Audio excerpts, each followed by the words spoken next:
সে তোমার পাই ভাঙুক, তোমার হৃদয় ভাঙুক, এই পাওয়ারটা নিয়েই তোমায় উঠতে হবে।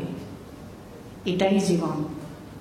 এটা কোনো শৌখিনতা নয়, এটা কোনো ফ্যাশন শো নয়, এটা জীবন, এটা রক্ত, এটা ঘাম, এটা মজ্জা। কোনো শিল্প চর্চা যদি সিরিয়াসলি সেইভাবে করতে হয়, ওই যে কবিতাটা আছে না, মিশে যেতে হবে তার মধ্যে, রক্তের মধ্যে, হাড়ের মধ্যে, ঘামের মধ্যে, সর্বোপরি ভালোবাসার মধ্যে মিশে যেতে হবে, না হলে শিল্প সৃষ্টি হবে।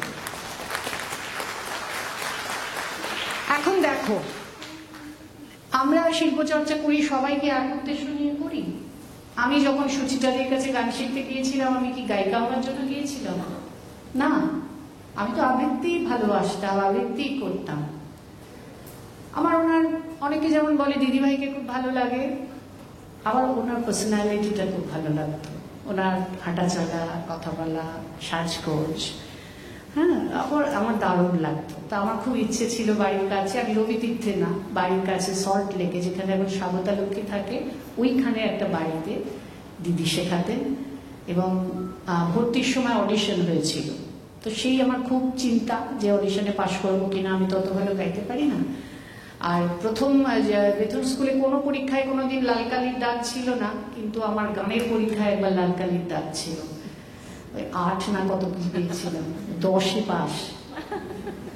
তো বাবা মা তো বাড়িতে প্রচন্ড ঝগড়া দুজনের, মেয়ের মার্কশিটে লাল কালির দাগ, এটা বাবা বলছেন মার দোষ, মা বলছেন বাবার দোষ। তো যেহেতু অন্য সব সাবজেক্টে খুব ভালো নাম্বার, আমাদের হেডমিস্ট্রেস বিনাদি ডেকে পাঠালেন বাবা মাকে। আর আমার মা অসাধারণ গান গাইতেন। বাবা বলছে, তোমার মেয়ে হয়ে কি করে এরকম গানের পরীক্ষায় ফেল করে, মানে বাবা সব দোষ মার ঘাড়ে। তো যাই হোক, বাবা মাকে ডেকে পাঠালেন। না, আপনারা আসলে সব দিকেই তো তখন নাম্বারটা দেওয়া হতো, খুব দুঃখ বাবা মার। তো আমার হেডমিস্ট্রেস অসম্ভব ভালোবাসতেন আমাকে, ভালোবাসতেন এই কারণে স্কুলের হয়ে কিছু প্রাইজ টাইজ এনেছি। তো আমার মনে আছে, সর্বরী এখানে আছে, মিলুদিকে ডেকে পাঠালেন, বোধহয় তখন বিনাদি ছিলেন নাকি, আমার এরকম একটা, মা ঠিক বলেছি? হ্যাঁ, মিলুদিকে ডেকে পাঠালেন, সব কথা টথা বলে বললেন যে ওকে 2 নম্বর দিয়ে পাশ করিয়ে দাও। তো সেটা আমার খুব সম্মানে লেগেছিল, মানে ছোট বয়সে, যে 2 নম্বর দিয়ে পাশ করাবে, মানে আমি এরকম একটা গ্রহ, মানে আমাকে একটা কারোর ফেভার করছেন, এটা নিতে হচ্ছে। এই আমার শুরু হলো গান শেখা। মাও আরো সময় দিতে লাগলেন গান শেখানোর জন্য, আর তারপর ওই দিদির কাছে ভর্তি হওয়া। আর সেই দিদির কাছে আরেকটা কথা বলতে ইচ্ছে করছে, যে দিদির কাছে ক্লাস করার সবচেয়ে বড় প্রাপ্তি ছিল, দিদি প্রথমে গানটা আবৃত্তি করতেন। আবৃত্তি করার পরে বলতেন, ছবিটা দেখতে পাচ্ছিস, ছবি দেখ, গানের মধ্যে দিয়ে যে ছবিটা আছে, এইটা কিন্তু আমি যে আমার ছাত্রছাত্রীদের বলি, এটা দিদির কাছ থেকেই শেখা। দিদি সবসময় এই কথা বলেছেন যে তুমি গানে করো বা আবৃত্তি করো, সেটার মধ্যে দিয়ে, কবিতার মধ্যে যে ছবিটা আছে, সেই ছবিটা তোমাকে তুলতে হবে। তো যখন সেই ছবি তুমি তুলে ধরতে পারবে না, তখন কিন্তু মানে তুমি ঠিকভাবে সেই গান বা ঠিকভাবে সেই কবিতা, মানুষের সঙ্গে সংযোগটা কিন্তু ঘটবে না। তো তোমাকেই ছবিটা তুলে ধরতে হবে। তো এই টুকরো টুকরো করে শেখা, কিছুটা দিদির কাছে, কিছুটা স্কুলের শিক্ষিকার কাছে, আর বাবা মার কাছে তো বটেই। আমি আমাদের যে মনভাসী ম্যাগাজিন বেরোয়, তাতে আমি লিখেইছি যে ক্লাস 3 মেয়েকে বাবা বৃক্ষবন্দনা মুখস্থ করিয়ে দিয়েছিলেন, রাত 10টা থেকে ভোর 4টে অবধি ছবি এঁকে। আর আমিও আর মা দুজনে জেগে, বাবা পুরো ওই অন্ধভূমি গর্ভ হতে শুনেছিলেন সূর্যের আহ্বান প্রাণের প্রথম জাগরণে, সেই লাইন থেকে শুরু করে রবীন্দ্রনাথের পুরো কবিতাটার বাবা ছবি এঁকেছিলেন।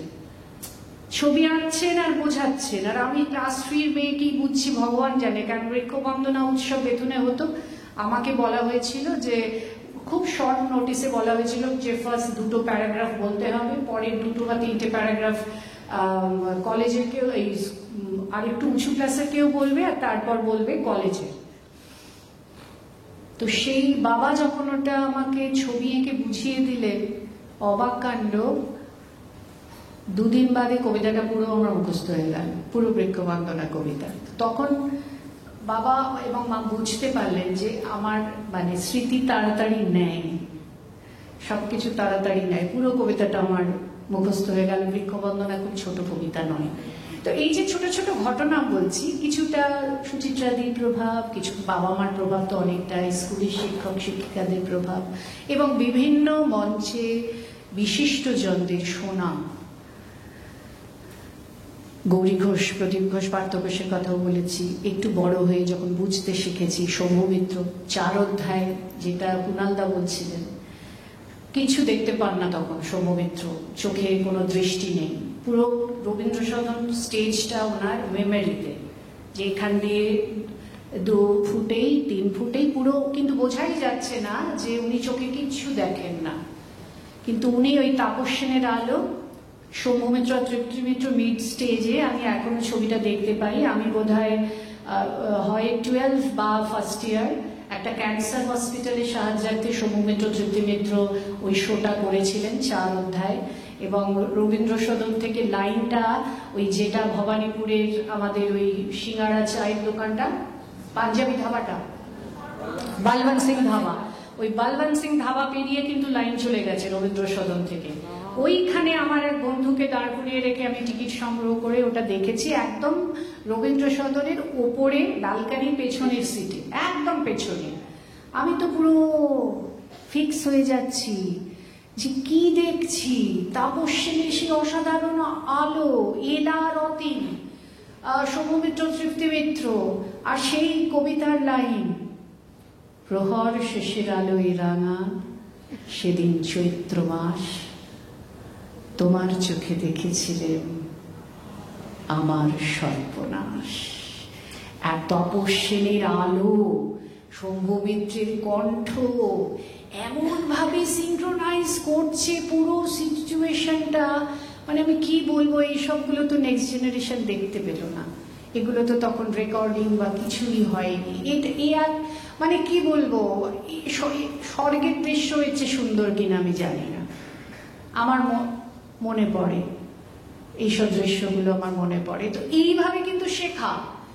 আমি দেখছি অজিতেশ বন্দ্যোপাধ্যায় এবং প্রিয়া চক্রবর্তী, যেখান থেকে আমি প্রথমবার এইচএমভিতে রেকর্ড করলাম মারি ফেরারের ভ্রূণ হত্যা সম্পর্কে, ব্রেক্টের ওইটি বয়েজ অন লাইব্রেরি হলে অজিতেশ বন্দ্যোপাধ্যায় এবং প্রিয়া চক্রবর্তী পড়ছেন। এগুলো তো লাইফ টাইম এক্সপিরিয়েন্স।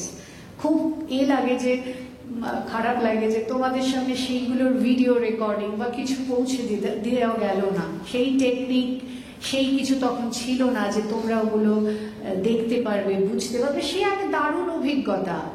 কাজী সব্যসাচীর বিদ্রোহী লাইভ পারফরমেন্স শোনা, রেকর্ডিং শোনা, হেভেন অ্যান্ড হেল ডিফারেন্স। আমি বয়েজন হলে দেখছি প্রদীপ দা সামনের সারিতে বসে অনুষ্ঠান শুনছেন, তখন প্রত্যেক পারফর্মার প্রত্যেকের অনুষ্ঠান শুনতেন। প্রদীপ ঘোষ মানে আমাদের পাশে বসে শুনছেন, দর্শকদের পাশে। কাজী সব্যসাচী মঞ্চে, কাজী সব্যসাচী ওই বলছেন বলো বীর, ওনার ওই যে ঝোঁক, বলো বীর আমি চিরদুর্দম। দেখবে তোমরা রেকর্ডিংটা, ওইটাই আমি কিছুটা ফলো করি। দুর্বিনীত এরকম একটা ছেড়ে দিতে, নৃশংস মহাপ্রলয়ের আমি নটরাজ, দেখবে এরকম একটা ছাড়তে। আমি সাইক্লোন, আমি ধ্বংস, আমি মহাভয়, আমি অভিশাপ পৃথ্বীর, আমি দুর্বার, আমি ভেঙে করি সব চুরমার। এই কাজী সব্যসাচীর বড় বড় চুল, ওইরকম চেহারা, মানে পুরো মেসমেরাইজ, আমি তো নড়তেই পারছি না। আমি তখন ক্লাস 7-8। ঠিক চেঞ্জ করছেন, আমি বন্ধন হারা কুমারী ডিবেনি তন্নি নয়নে বন্ধি। কোথায় তুলে দিলেন, কোথায় নামিয়ে নিলেন। আমি ষোড়শীর হৃদি সরসিজ প্রেম উত্তাম আমি ধন্যী, আমি উন্মন মৌন। আবার দেখবে ওই যে এইগুলো কিন্তু আমি ওখান থেকে শিখেছি। আমি উন্মন মৌন উদাসী, আমি বিধবার বুকে ক্রন্দন শ্বাস, হাহুতাস আমি হুতাশী, আমি বঞ্চিত ব্যথা পথবাসী, চিরগৃহহারা যত পথিকের, আমি অবমানিতের মরম বেদনা, বিষ জ্বালা প্রিয় লাঞ্ছিত বুকে গতি ফের, আমি অভিমানী। দেখবে, আমি অভিমানী।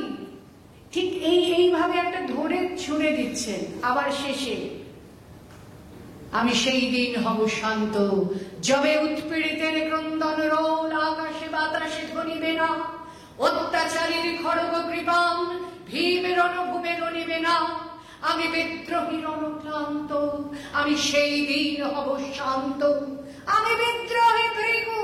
ছেড়ে দিচ্ছেন। তখন হাসির মাইক থাকলে কি হতো ভগবান জানে, তখন তো নর্মাল মাইক্রোফোন, তাতেই মানে এইরকম ভাইব্রেট করছে কাজী সব্যসাচীর কণ্ঠ।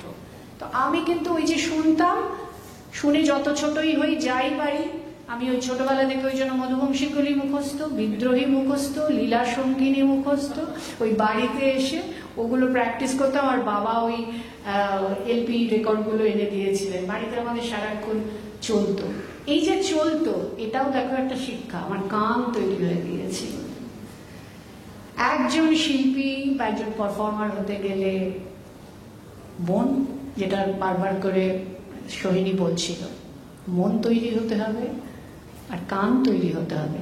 মাথা তো থাকতেই হবে, মন তৈরি করতে হবে, কান তৈরি করতে হবে। আর এটাও কিন্তু ইটস আ প্র্যাকটিস। মন এমনি এমনি তৈরি হয় না, মনকে অনুশীলনের মধ্যে দিয়ে তৈরি করতে হয়। অতল, তোমার সাক্ষাৎ পেয়ে চিনতে পারিনি বলে হৃদয় ভেসে গেল অলোকানন্দা জলে।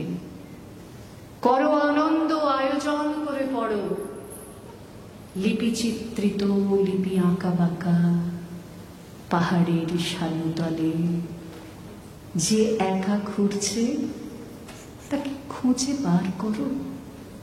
করেছ অতল, করেছিলে? পরে হাত থেকে লিপিখানি ভেসে যাচ্ছিল, ভেসে তো যেতই, মনে না করিয়ে দিলে পড়ে রইল যে, পড়েই থাকত। সে লেখা তুলবে বলে কবি ডুবে মরে, কবি ভেসে যায় অলোকানন্দা জলে।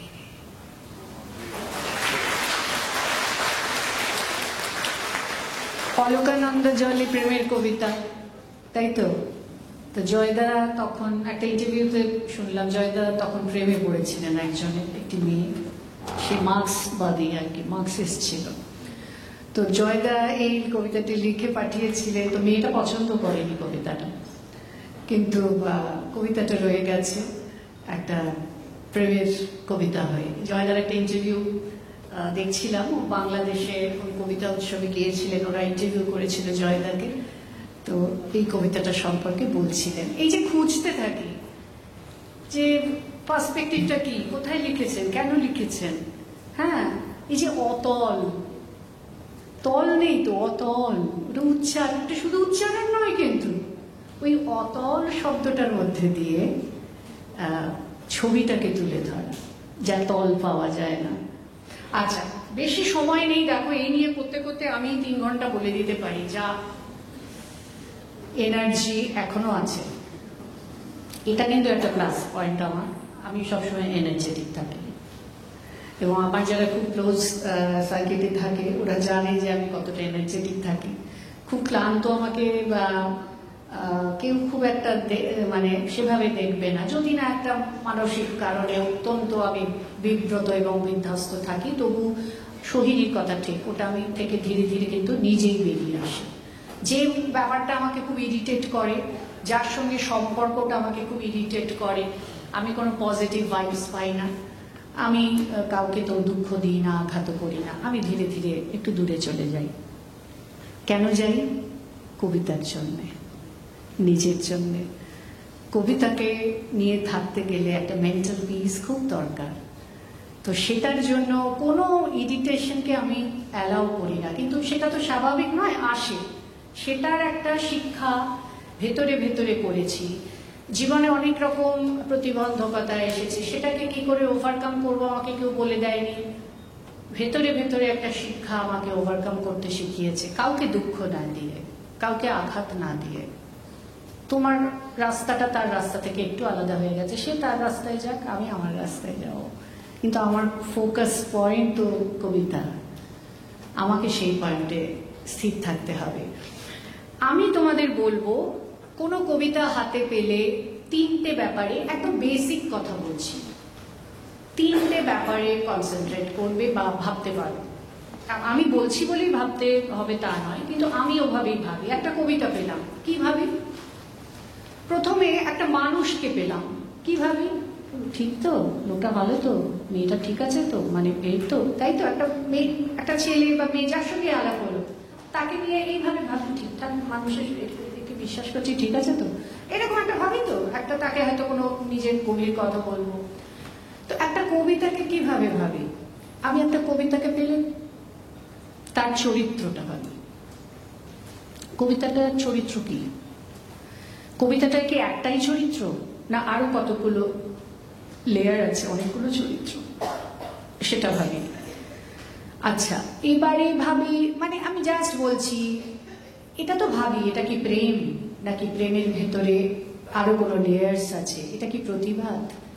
এটা কি ঔদাসীন্য? হাল ছেড়ে আজ বসে আছি আমি, ছুটি নে কাহারো পিছুতেই, মন নাহি মোর কিছুতেই, নাই কিছুতেই, নির্ভয় ধাই সুযোগ কুযোগ বিছুরি, খেয়াল খবর রাখিনে তো কোনো কিছুরই, উপরে উঠিতে যদি নাই পাই সুবিধা, সুখে পড়ে থাকি নিচুতেই, থাকি নিচুতে। ঔদাসীন্য। গভীর অন্ধকারের ঘুম থেকে নদীর ছলছল শব্দে জেগে উঠলাম আবার। তাকিয়ে দেখলাম পাণ্ডুর চাঁদ বৈতরণীর থেকে তার অর্ধেক ছায়া গুটিয়ে নিয়েছে যেন কীর্তিনাশার দিকে। ধানসিঁড়ি নদীর কিনারে আমি শুয়েছিলাম পৌষের রাতে। কোনোদিন আর জাগবো না যে, কোনোদিন জাগবো না আমি, কোনোদিন আর। এটা কি উদাসীন্য? এটা কি অন্ধকার জীবনানন্দের কবিতার প্রথমটা? এটা কি ঔদাসীন্য? এই ফিলটাকে কি বলবে? এই কবিতার চরিত্রটাতে কি বলবে? মানে এই ফিলটা, মানে ঔদাসীন্য যদি হয়, তোমার যে কণ্ঠ দিয়ে যে ধ্বনিটাকে, তোমার সাহিত্যের যে মৌখিক উপস্থাপনা তুমি করছো, যে ধ্বনির মাধ্যমে তুমি ভাষাগুলো তুলে ধরছো, তাই তো ভাষা লিখিত আকারে, তুমি সেটা ধ্বনির আকারে তুলে ধরছো। তাহলে যদি সেটা উদাসীন্য থাকে, তোমার ধ্বনির মধ্যে সেই একটা উদাস ভাব থাকবে, তোমার কণ্ঠের ধ্বনির মধ্যে। অন্ধকার কবিতাটা কি মনে হয় তোমাদের? তো হ্যাঁ, ঠিক ঠিক আসছে, বলো আরেকটু শুনি।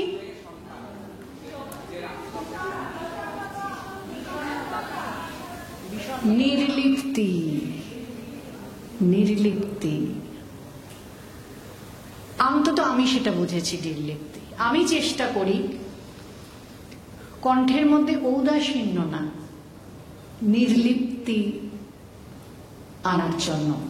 ঠিক আছে? এই যে আমি বলছি না চরিত্রটা বোঝার কথা। আবার ধরো কোনো একটা কবিতা, তার নাম দিও নরেশ, ও নামটা আমার, ধরা পড়বার ভয় নেই।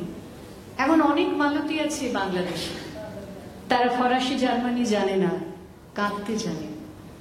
কি করে জিতিয়ে দেবে? উচ্চ তোমার মন, তোমার লেখনী মহিষী, তুমি হয়তো তাকে নিয়ে যাবে ত্যাগের পথে, দুঃখের চরমে, শকুন্তলার মতো। দয়া করো আমাকে, রাত্রের অন্ধকারে বিছানায় শুয়ে শুয়ে দেবতার কাছে যে অসম্ভব বর মাগি, জানি সে বর আমি পাবো না, কিন্তু পায়ে যেন তোমার নায়িকা। রাখো না কেন নরেশকে 7 বছর লন্ডনে, বারে বারে ফেল করুক তার পরীক্ষায়, আদরে থাক আপন উপাসিকা মণ্ডলীতে। ইতিমধ্যে মালতী পাশ করুক এমএ, কলকাতা বিশ্ববিদ্যালয়ে গণিতে হোক প্রথম তোমার কলমের এক আঁচড়ে। কিন্তু এখানেই যদি থামো, তোমার সাহিত্য সম্রাট নামে পড়বে কলঙ্ক। আমার পাশে যাই হোক, খাটো করো না তোমার কল্পনা, তুমি তো কৃপণ নও, বেটাটার মতো। এবার দেখো, মেয়েটাকে দাও পাচ্ছি ইউরোপে, সেখানে যারা জ্ঞানী, যারা বিদ্বান, যারা বীর, যারা কবি, যারা শিল্পী, যারা রাজা দল বেঁধে আসুক চারদিকে, জ্যোতির্বিদের মতন আবিষ্কার করুক ওকে, শুধু বিদুষী বলে নয়, নারী বলে। ওর মধ্যে যে বিশ্ববিজয়ী জাদু আছে ধরা পড়ুক তার রহস্য। মূঢ়ের দেশে নয়, যে দেশে আছে শিল্পী, আছে দরদি, আছে ইংরেজ, জার্মান, ফরাসি। মালতী সম্মানের জন্য একটা সভা ডাকা হোক না, বড় বড় নামজাদার সভা। মনে করা যাক সেখানে বর্ষণ হচ্ছে মুষলধারে চাটুবাক্য। দেখো মালতী এগিয়ে চলেছে, সেখানে বর্ষণ হচ্ছে মুষলধারে চাটুবাক্য। তার মাছ দিয়ে মালতী চলেছে অবহেলা, আমার স্পিড বাড়ছে। তার মাছ দিয়ে মালতী চলেছে অবহেলায়, যেন ঢেউয়ের উপর দিয়ে পাত তোলা নৌকা। তার চোখ দেখে সবাই করছে কানাকানি, বলছে ভারতবর্ষের সজল মেঘ আর উজ্জ্বল রৌদ্র মিলেছে ওর মোহিনীর দৃষ্টিতে। এখানেই যদি মানে তোমরা বুঝতে পারছো, ওই যে ছবিটা দেখছি, ওই ছবিটাকে আমি দেখতে পাচ্ছি। মালতী আসছে, চারপাশে ওর সব মনোমুগ্ধরা, মালতী এগিয়ে চলেছে, ও সবাই বলছে মা কি দারুণ, মানে সত্যি ওর চোখ কি দারুণ, আমাদের বাংলার মেয়ের চোখ, বাংলার মেয়ের রূপ দেখ, মানে এইরকম আমি তখন চোখের সামনে দেখতে পাচ্ছি। আমি জাস্ট রিলে করছি, আমি তখন আমার কাজ কিন্তু জাস্ট রিলে করা, আর কিছু নয়। আমি দেখতে পাই, এই দেখাটা খুব জরুরি। তাহলে কি, প্রথমে হচ্ছে চরিত্র, সেকেন্ড হচ্ছে আমি আসলে অনেকগুলো কবিতা শ্রাবন্তীকে বলেছিলাম, আমি সব অন্য অন্য কবিতা বলতে শুরু করেছি, ও আর এটা দেখাতে পারছি মানে কি আমি ভেবে এসেছিলাম, ও যেমন বলে হোমওয়ার্ক, আমিও ভেবে এসেছিলাম, কিন্তু আমার এই সময় মুহূর্তে কোন মাথার মধ্যে অন্য অন্য কবিতাগুলো চলে এলো। আমি কি হ্যাঁ, আমি নিয়েও এসেছি কবিতাগুলো, কিন্তু মাথার মধ্যে অন্য কবিতা চলে এলো।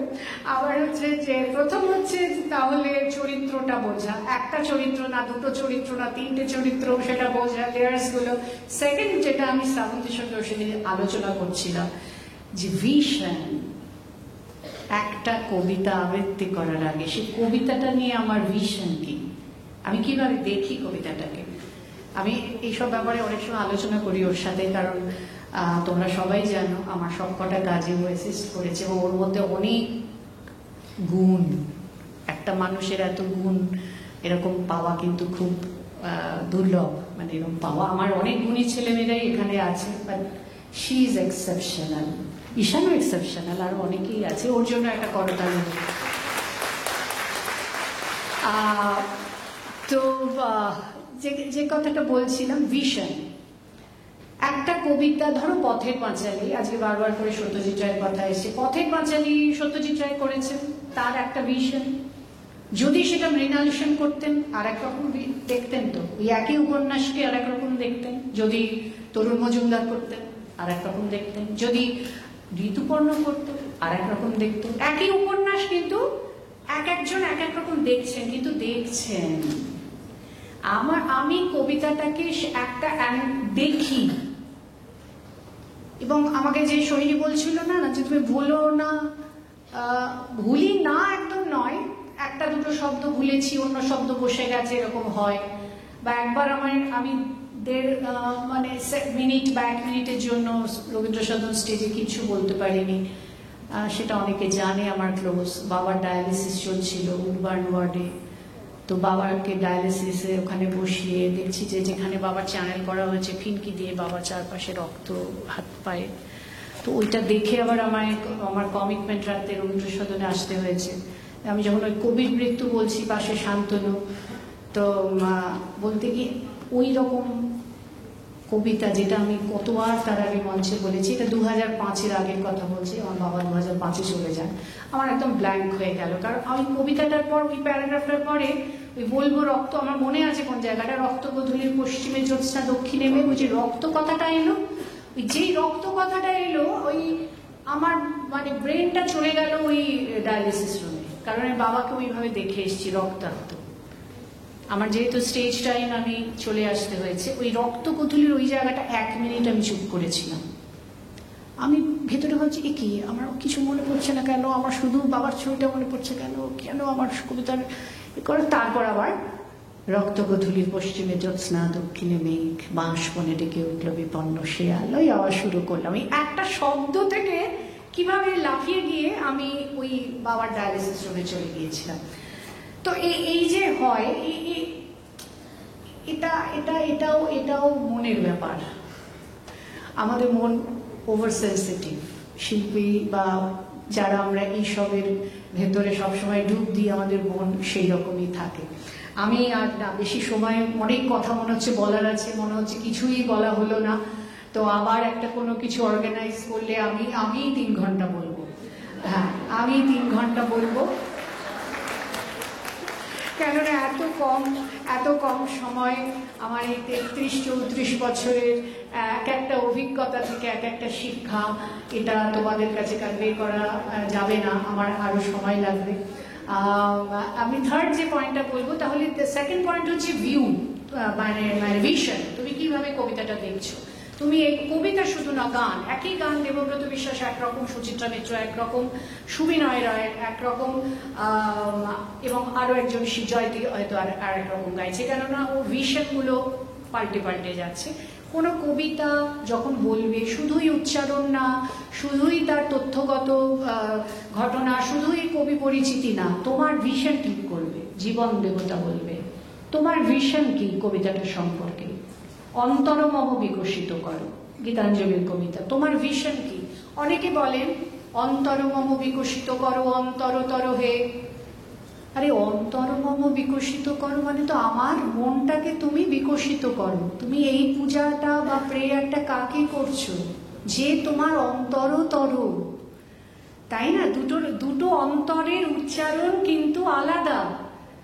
অন্তরমম বিকশিত করো, অন্তরতর হে, তাকেই তুমি বলছো যে হে অন্তরতর, নির্মল করো, উজ্জ্বল করো, সুন্দর করো হে। 3টে উচ্চারণ আলাদা। নির্মল করো, উজ্জ্বল করো, সুন্দর করো হে নয়। অধিকাংশ তাই বলে। জাগ্রত করো, উদ্যত করো এক নয়। জাগ্রত করো, উদ্যত করো, নির্ভয় করো হে। প্রত্যেকটা উচ্চারণের মধ্যে সেই সেন্সটাকে পুট করতে হবে, ইনজেক্ট করতে হবে, এবং সেই ভাইব্রেশনে আনতে হবে। নির্মল করো, নিরলস নিঃসংশয় করো হে, অন্তর মম বিকশিত করো, অন্তরতর হে। এটা হচ্ছে আমাদের। তাহলে এই ভিশনটা খুব ইম্পর্টেন্ট। প্রত্যেকে এই ভিশনটা ভাববে, আমি এই কবিতাটাকে কিভাবে জাজ করব, কিভাবে আমার দৃষ্টি দিয়ে কবিতাটা আমি ছবি আনবো। আর থার্ড কি হচ্ছে, সেটা হচ্ছে তোমার নিজস্ব ইন্টারপ্রিটেশন। যেটা তুমি দেখছো সেটা তুমি ইন্টারপ্রেট করছো। এমন নয় তুমি সৌম্যমিত্র শুনেছো, তুমি আমার শুনেছো, তুমি আমার ছাত্রী হতে পারো, ছাত্র হতে পারো, কিন্তু আমার মন তোমার মন আলাদা, আমার ভিশন তোমার ভিশন আলাদা। সুতরাং তোমার উপস্থাপনা একদম ডিটো তো আমার হতেই পারে না। আমার মনটা তোমার মন তো এক নয়।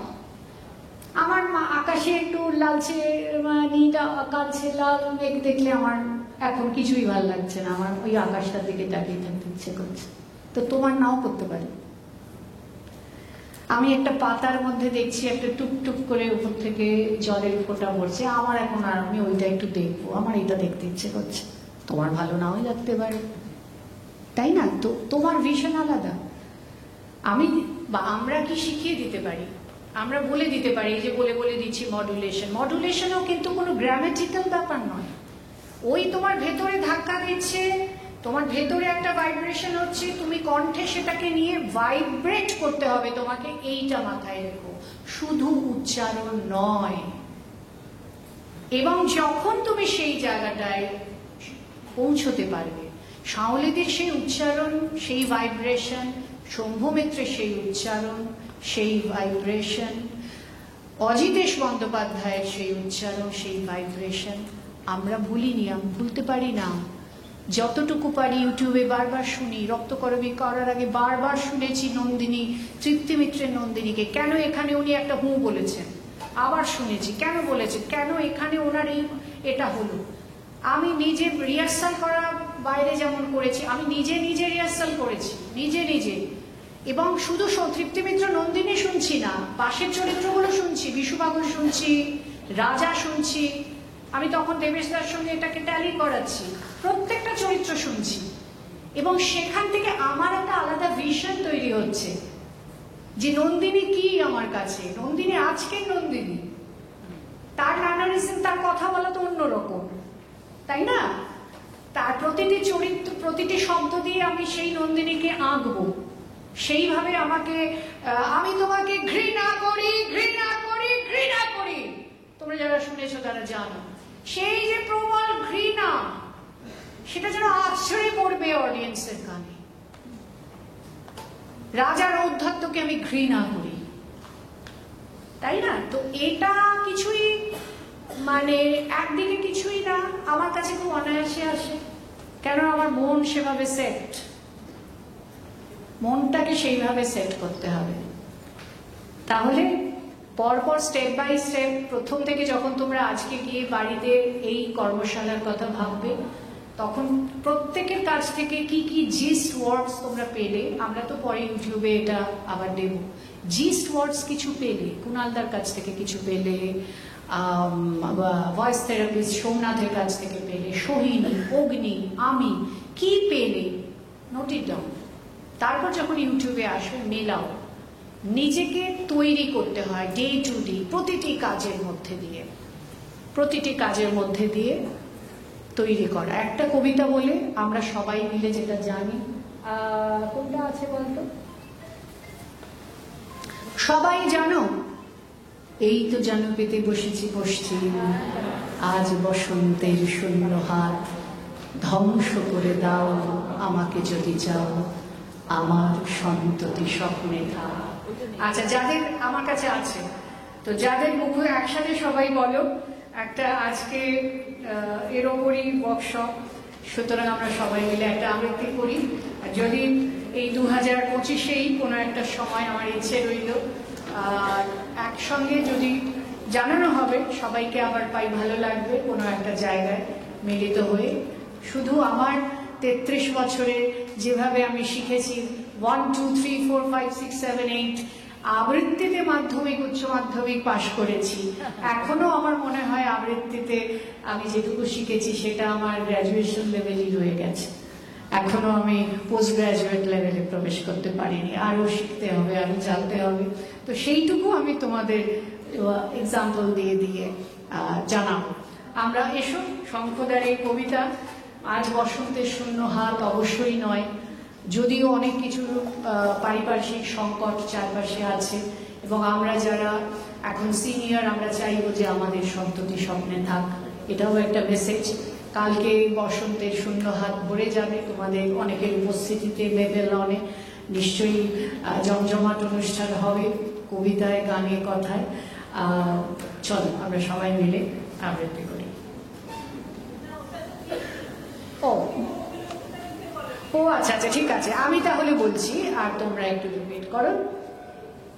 এই তো জানো পেতে বসেছি পশ্চিম, আজ বসন্তের শূন্য হাত, ধ্বংস করে দাও আমাকে যদি চাও,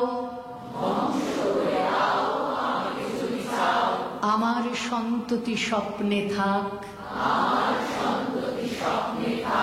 কোথায় গেল ওর স্বচ্ছ যৌবন, কোথায় কুরে খায় গোপন ক্ষয়, চোখের কোণে এই সমূহ পরাভব,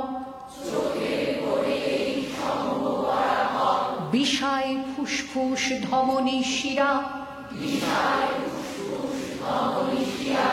জাগাও শহরের প্রান্তে প্রান্তরে,